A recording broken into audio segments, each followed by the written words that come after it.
It's time to play ball. I'm Trevor Rogers, joined by Bobby Rose. Today on In the Dugout, we discuss the top 10 teams in 6A. We also look to see if the new BB Core bats are safe enough for student athletes.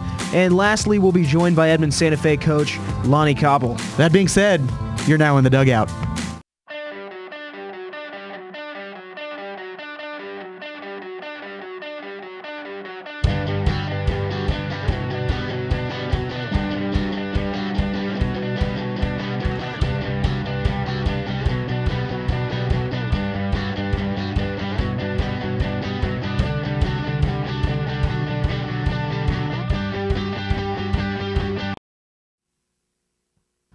Well, leading off here today, let's talk about Norman North, who is struggling after losing Luke Jones, Sam Painter, Miles Jensen, and Jake Higginbotham, who all quit at last year after a 14-0 run in conference play.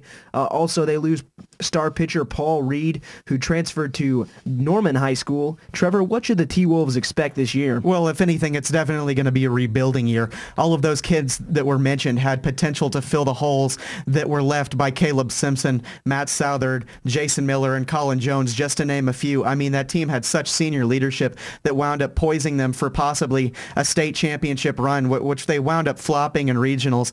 But, I mean, it's going to be interesting to see what someone like Dakota Shadone can do, who's the catcher now after being moved over from first base. He has to fill the holes of Caleb Simpson, who was the first-team All-Stater last season, also a member of the Heartland Classic All-Star team. You know, it's going to be interesting to see if he can be the ace pitcher that they need him to and fill the hole behind the plate. Bob?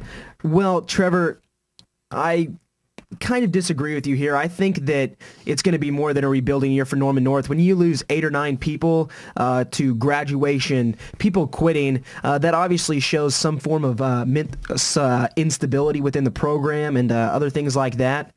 And obviously something is going wrong within that program, whether it be the coaching staff or just a failure to really honestly care about the program in some form. And when you lose 8 or 9 guys, obviously it's going to be very tough to come back with another 14-0 conference play. Trevor, honestly, I just don't see how Norman North High School can make it back from this, and I think this year is going to be a pretty poor year for the Norman North. Right, I agree. It's going to, someone like the shortstop Chase Kowitsky, who batted 201 or wound up finishing at 301 at the end of the season after regional play. The shortstop, young kid, he's got to figure out what he's going to do and if he's really going to be the leader of this team next year. Anyway, moving on. Next up, does Oklahoma get the respect that it really deserves in the baseball community from around the country? Trevor, I'm going to look at this in 3 tiers. First, we're going to talk about high school. If you look at the high school level, obviously Oklahoma has some of the best talent in the country. You can look at just last year's draft, where 2 of the top 5 picks in Major League Baseball draft came out of Oklahoma high schools, Dylan Bundy and Archie Bradley. Then you look to where you have other teams like Edmond Santa Fe who regularly produce MLB caliber talent, such as Brandon Whedon and other places and other people like that. Then you look at the people that at the collegiately, Oklahoma State has obviously been a power in college baseball in the past. Oklahoma has 2 national championships, one of the first, in fact, to win a national championship in college baseball. And then you look at the pro level. Obviously, Oklahoma doesn't have a professional team. They do have an affiliate with the Astros, but in the past, obviously, Major League caliber talent has come from Oklahoma, including some of the best of all time. I agree. I mean, you look at the big names. The first names that come to mind when you mention Oklahoma baseball are guys like Warren Spahn, Johnny Bench, Mickey Mantle. I mean, you go to New York and you say the name Mickey Mantle, and they're immediately in love with you. I mean, he is the definition of Yankee. But I mean, talk about the guys that have come out of Oklahoma in recent. You look at like Matt Kemp, the stud from the Dodgers. He's a Midwest City grad. Matt Holliday, a Stillwater grad, doing great things with the St. Louis Cardinals right now. Oklahoma doesn't do you can't really say that they produce a quantity and big number of these kids that are going into the draft, but the quality of player that's coming out of the state of Oklahoma, just because the limited numbers that we have population-wise, it's definitely a top caliber level in the way that Oklahoma produces talent. Okay, next, Baseball America recently released their top 25. The University of Oklahoma baseball team was ranked 16th according to that poll. Trevor, where do you think that ranks them? A little bit too high, a little bit too low, or just about right? You know, I'd say it's just about right, maybe a little too high. After last season's postseason flop, the Sooners, they definitely are in need of a rebound. Questions, are going to surface about the players that are moving to starting positions this year. Replacing Buechele and Ellison, key factors that were a part of that 2010 College World Series trip.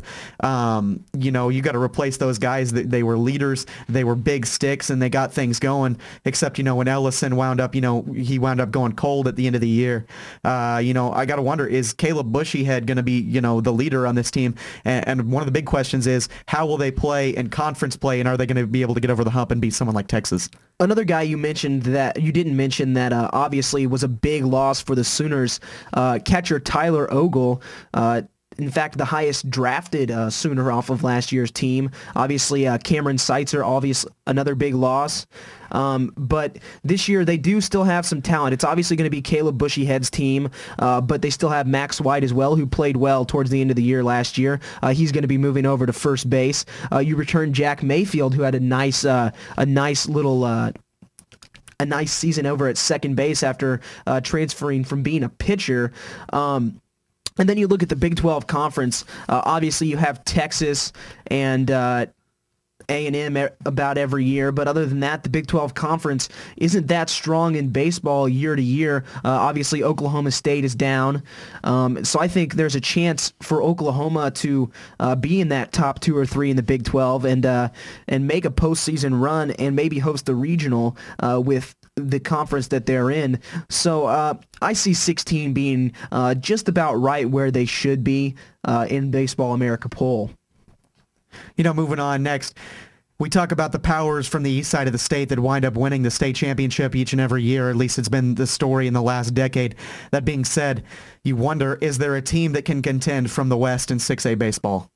Well, I don't think a team from the West is going to win it.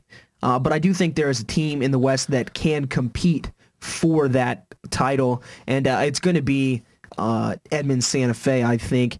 They obviously have Ty Hensley, the 6'5" right-handed pitcher, who's projected to be the number 22nd overall pick in Major League Baseball draft. And obviously you also can't discount head coach Lonny Cobble, who always has his team ready to go and performing very well, and obviously he'll join us later in the program. I completely agree, Bob. I think I look at the teams each year, and I think, is Norman North going to do it this year? And I thought that last year. Is UConn going to finally put together a run? And then obviously you talk about the big dog in the West, Edmond Santa Fe head coach Lonny Cobble. He does a fantastic job rebuilding his pitching staff each and every year, and that's something that he preaches to his kids. Be motivated, play hard, and play like you've got something to prove. And they do that, and they carry this swagger on this side of the state that's been very effective for them. This team, they wound up beating Archie Bradley and Broken Arrow last season, which was one of only Broken Arrow's 2 losses, and they wound up running into trouble, nearly beating Owasso and Dylan Bundy in the state semifinals last year before they wound up hitting into a double play that wound up ending the game for them. They have wonderful talent. Ty Hensley, he's the 6'5" right-handed senior pitcher. He's expected to go 22nd this year's draft. You can't say enough about this program. I don't think that they're going to be able to maybe knock off Broken Arrow or Owasso at the end of the year, but I do think that they will be the one to be able to wind up in the state semifinals again like they did last year. Okay, well, after that, we're going to take a quick break here. We'll be right back with a couple more topics. Stay tuned.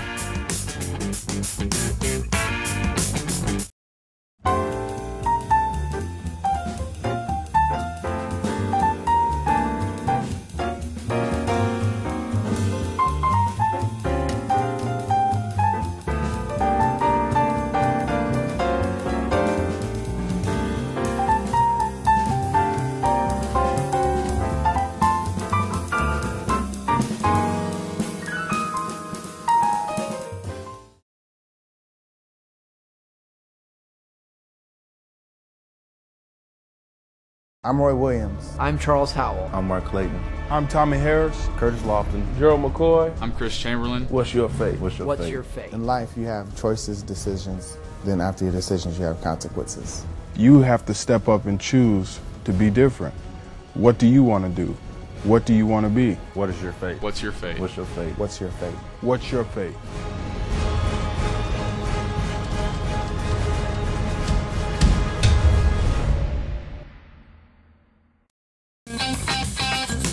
Okay, welcome back to the show. I'm Bobby Rose, joined by Trevor Rogers. Let's get right back into the action here. Trevor, obviously new rules in high school baseball regarding the aluminum bats and BB core. Trevor, do you think that metal bats are becoming a greater risk than they have been in the past? You know, I got a chance to look at the specs on the new BB core rules here and what OSSAA is being able to do as far as safety regarding, you know, how these kids are going to be able to react and if it's going to continue to be an issue. You know, I still say it's a problem, and I'm going to say it's a problem until proved otherwise. Each year, more and more kids are seriously injured, or in some cases, kids die due to the high velocity of the ball coming off the bat. I know you know, you could say it's part of the game, but that being said, it's extremely dangerous. The BB core, you know, it's got to be done. It's got to slow the velocity coming off the bat. Also, you know, I'm a proponent for moving to wooden bats later on. Okay, well, I just have a couple questions because I don't really agree with you on this. A couple of questions that I have regarding these aluminum bats is, why weren't they a problem in the past? Why is it just now within the last 5 years becoming a problem that these aluminum bats have started to become so deadly? Why weren't we hearing about all these supposed deaths coming before? And also, how much more dangerous are these aluminum bats than wooden bats that can break and come flying at you as sharp pieces of timber coming at your head? I mean, it's just I don't think aluminum bats are any greater a risk than they have been. I mean, obviously OSSA and all these other high school organizations are doing what they can to make these aluminum bats safer, and they're definitely safer than they ever have been before, but it wasn't a problem in the past, so I don't see it being a problem now with these more strict restrictions on these aluminum bats, Trevor. You know, I mean, part of it just comes back to technology, and, you know, maybe we've advanced too far. Hopefully BB core will be the solution. Anyway, moving on. Matt Kemp, a Midwest City graduate and member of the Los Angeles Dodgers, finished second in the National League MVP voting last season. After the recent Ryan Braun scandal, you wonder, should Matt Kemp be the last season's MVP? No, Trevor, he should not, and it's for several reasons. Although it is very debatable whether or not he should have won in the first place, but we're not gonna. That's not the question asked, and that's not what we're going to talk about. First off, I don't think Matt Kemp would want the award now, even if it's taken away from you know, Brian Braun, because it is tainted in many ways. Obviously, he used performance-enhancing drugs, although actually, according to rules, Ryan Braun did not use a substance that is considered illegal by Major League Baseball, so technically he didn't commit an illegal act within the rules, although I do think that in the future, what he did use will be banned within Major League Baseball and probably should have been banned in the first place. And I do think that he'll still have to sit out the 50 games, and I do think the award should be vacated. However, it should not be given to Matt Kemp after the fact. It was already given to someone else. I agree. You know, both players put up monster numbers last year, and Ryan Braun had a spectacular season. And the biggest factor, they wound up going, you know, Ryan Braun was on a winning team. The Dodgers definitely far from with their whole Frank McCourt situation. I'm sure our man Greg Spencer could tell you all about that one. But you know, I don't think that the award should have been should be handed to Matt Kemp, and that's just not what's going to happen. But you do have to look at, you know, ethically, what Ryan Braun did. You know, technically it was under the rules, and he didn't violate anything necessarily, but you got to look at from a role model standpoint. He broke the rule. You know, he did something, he used something to enhance his game that wasn't based on sheer skill or natural talent. You know, you wonder if for some reason he winds up winning his litigation battle with Major League Baseball and he is reinstated and his suspension ends next year, will that open a loophole for other things like this, you know, to come about? And will other people be able to get around the drug testing policy in high school or in pro baseball? Well, we're going to take another quick break here. Actually, we're not. You know what's going to happen right now? It is time for High Heat. That's right. Mark Jeffries coming at you. We have a little time. I'm going to throw some stuff out at you guys right now. Let's see what response you guys get. Bobby, I'm starting with you. I've got a couple questions here. Let's do it. Should the College World Series move from Omaha? No, I've been to the College World Series probably the last 7 years. It's perfect where it is in Omaha. I don't think it should have moved from Rosenblatt Stadium, although I do think TD Ameritrade is a nice park. They should have just renovated Rosenblatt. They actually took away seats. NCAA said they wanted to build a new stadium that had more seats. TD Ameritrade had less seats than Rosenblatt. So no, it should not move from Omaha, Nebraska. That is its home, and that is where it should always be. Trevor. You know, I somewhat agree, but I actually I'm kind of one of those guys that think I would love to see the College World Series come to somewhere like Oklahoma City, still in the Midwest, still a baseball hotbed. Omaha is great for the sport, though, and I disagree with you. I loved Rosenblatt. I've been there, but I've also seen TD Ameritrade, and let me tell you, it is a piece of work. It is an art. It is a true testament to what baseball is in America now. Too much tradition at Rosenblatt Stadium. You needed to keep tradition. it there. Tell that to Yankee Stadium. All right, I'm kind of with you on that, Bobby. All right, next question. The California Angels, the LA Angels of Los Angeles, the California LA. What the heck should this team be called? Well, you know, I kind of liked the Anaheim Angels. It was quick, rolled off the tongue, you know, just kind of, you know, I personally liked the California Angels of Anaheim. That was okay.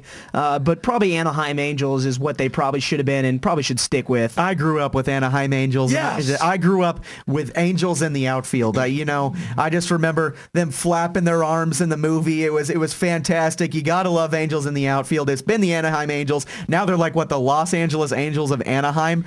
I don't know. I think that's they too much. I think they changed the name again this year, if I'm not mistaken. That's what I'm asking.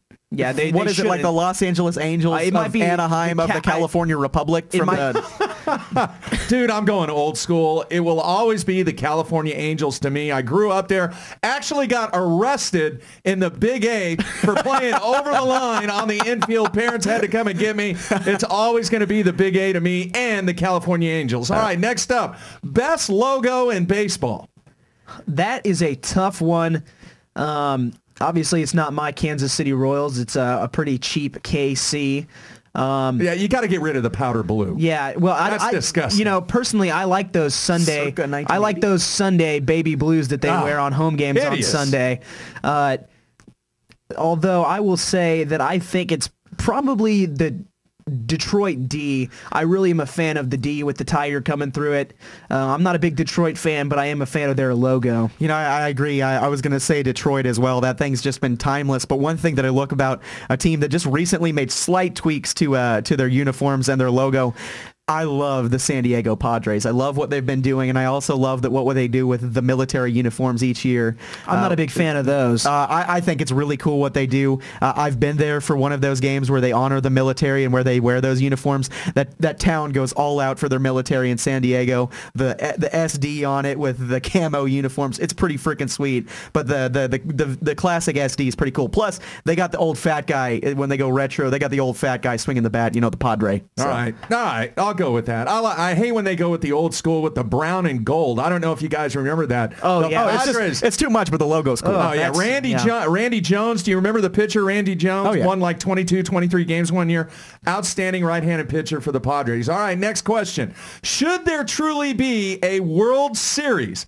After the conclusion of the World Series, should they go heads up with a team from maybe Japan, Cuba, something like that? What are your thoughts, Bobby? I don't know, because I think most of the talent across the world ends up if you're going to be a major league caliber player, you're going to end up in Major League Baseball anyway, whether you're from Japan or whatever, wherever you're from. If you're in the Japanese league, you might not quite be ready to face Major League Baseball talent. So I think that when it's the World Series, the way we have it now, pretty well determines who the best team in the world than baseball is. Right. Trevor? I agree. I'd like to see the World Baseball Classic every year. I think it's a great event. It's just been unfortunate that the U.S. hasn't shown up in the last 4 meetings. So I'd love to see the American talent get in there because I mean you look at what the Dominicans bring and what the Japanese bring every year.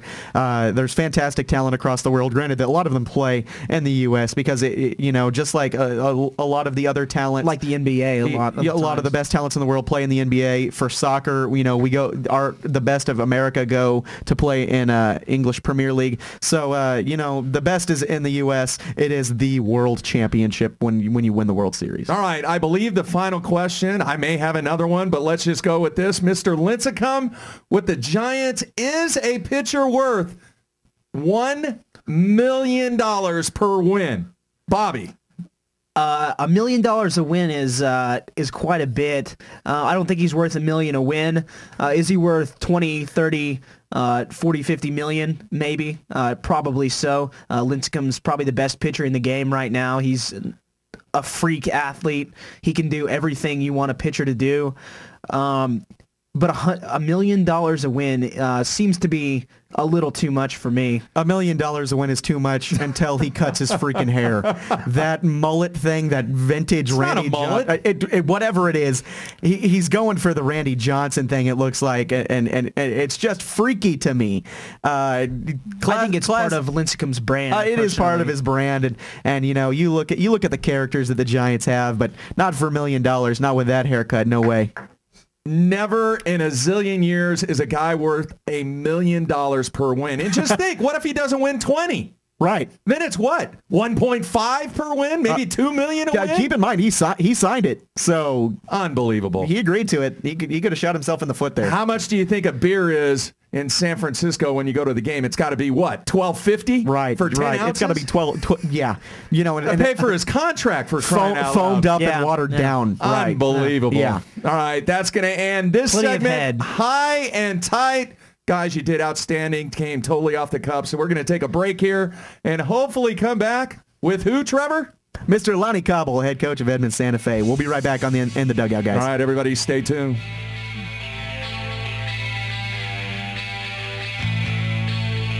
Whether you're a weekend warrior or a high school athlete, injuries happen. The physicians at Oklahoma Sports and Orthopedic Institute are ready to help you get back to your game. This team of highly trained orthopedic surgeons and sports medicine physicians specialize in the prevention and treatment of all sports-related injuries, as well as comprehensive spine care, joint replacement, and fracture care. If you find yourself on the sidelines, call 360-6764 or log on to osoi.com. OSOI. Get back to your game.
Welcome back to In the Dugout. I'm Trevor Rogers, joined by Bobby Rose.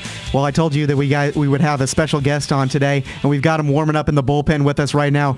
To welcome onto the show, we bring in head coach Lonny Cobble of the Edmond Santa Fe Wolves. Hey, Coach Cobble, how you doing today? Great. Thanks for having me on, guys. Oh, we're more than happy to have you on. Coach, we're going to go ahead and jump right into this, and, I want to ask you, what makes your program so successful on a year-to-year basis?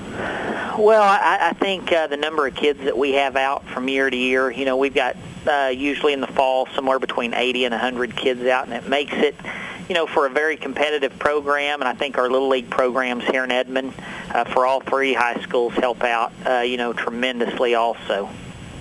Okay, Coach, obviously Ty Hensley is going to be a major part of your team this season, but what has made Tyler Hensley so successful throughout his high school career, and what makes him such an impact player? I think his work ethic. The guy shows up every day and works hard. Of course, he comes from, a good bloodline. His dad, was drafted in the first round, and that always has something to do with it. He's got that drive also, and it just makes it it makes for a good combination for Ty. Coach, we know that last season you were a senior-laden team, and many of your players went on to play ball at the next level. Aside from Tyler Hensley, who are the players that we should be looking at to be the difference makers this season and filling the roles of last year's state tournament team? Well, I think, we graduated 18 seniors from last year, and I really think, it's a little bit different of a situation. And I was talking to a former player, and he could remember their senior season that they had 18 seniors when we were one high school. And I think Edmond's kind of getting back to that now, where you kind of have seed and laden teams year after year. And a couple of guys that we have, we're going to have Drew Umbro, who's going to be a catcher and an outfielder for us. Kid can really play. He's got a good arm and works hard. Jordan Watson, left-handed pitcher. Chance Ferris, another catcher outfielder guy. And then a couple of guys that probably nobody's heard of, Blake Roberson. Kid that's going to run it up there, 86 to 88 off the mound, a good middle infielder. Matt McDowell is also a junior college signee. First base, big hitter, pitcher. So we're definitely going to have some guys that's going to step in and fill those roles. Okay. Hey, Coach, every year your team has somewhat of a target on your back from being one of, if not the best team on this side of the state in the last decade. What do you do and what do your kids do to keep your focus? I think our coaches do a really good job on making sure that, each year it's not taken for granted. It's not a given that we're going to go back to the state tournament. In fact, we had a year that we thought we had a really good team and missed the state tournament. But I think it's just a credit to our coaches and making sure those kids are staying focused and working hard. And, each year it's a new year and everybody's got something to prove. I think one thing that motivates us a little bit is we haven't won a state championship. And, each class that comes through wants to be that first class to try to get that done for our school. Coach, at many schools, football and basketball, they're the breadwinners and the most popular sports. How does it feel to know that baseball is top dog at Edmond Santa Fe? I wouldn't say it was top dog. Our football team had a really good year this year, but I think over the life of the school, baseball's probably been the most consistent. And that feels pretty good. I mean, we do have a winning reputation, and one thing I'll have to give Lance Manning, our football coach, credit. When he came in here, he talked to our baseball guys, and he said, hey, we know you guys are winners, and we want you guys on the football field, and that felt really good, as a baseball coach, knowing that the football coaches were wanting our kids because they know how to win. Coach, talk about real quick. You've got your preseason scrimmages coming up, and you're hosting a great ordeal on the weekend of the 24th. What do we have to look for there? Before we're going into the season this year. I think that's going to be a great weekend. You got a lot of good schools that are coming in for that. We hosted at 5 different sites. All 3 Edmond schools, Putnam City North and Deer Creek. And what we do is we have the 6A teams on one side against everybody else on the other. And what we try to do is match up some of those smaller schools against the big schools. A lot of times during the season, the small schools don't want to play the bigger schools because of the way the rankings and stuff had worked in the past. And this gives everybody an opportunity to really see those really good schools, like the Blanchards and, the Tuttles and the Piedmonts, the Anadarkos, people that have really good programs year in and year out. And, we get to match up with those guys in what we call the Edmond Scrimmage Festival. Well, Coach, one real quick before we let you go here, off the cuff, we had this earlier. What do you think is the best logo in Major League Baseball right now? What was that again? What do you think is the best Major League logo in Major League Baseball right now? I'd have to be partial to the Atlanta Braves logo. I'm a big Braves fan. One of our producers, DJ, you just made him happy there. Well, Coach Cobble, it's been a pleasure. We look forward to following you guys this season. We know that you're going to do great things. Can't wait to see how you guys develop, and we will definitely stick with you guys, and we'll have you on later again. Coach, thank you very much. Thank you guys for having me on. Okay, we're going to take a quick break, but when we come back, we're going to have our final notes, including our top 10 teams in 6A, Class 6A. We'll be right back.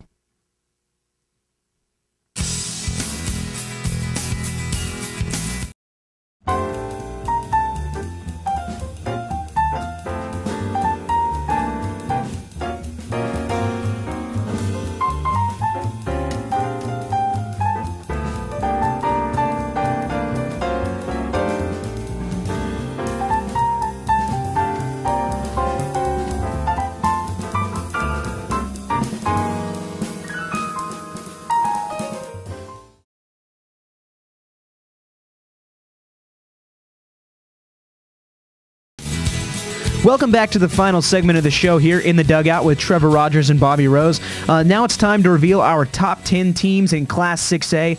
At number 10, Trevor, we have Jinx. Yep, we got number 9 at UConn. Number 8 is the Edmond North Huskies. Number 7, Sapulpa. 6 is Bixby. Number 5 is Stillwater. Number 4 is Tulsa Union. Number 3 is Edmond Santa Fe.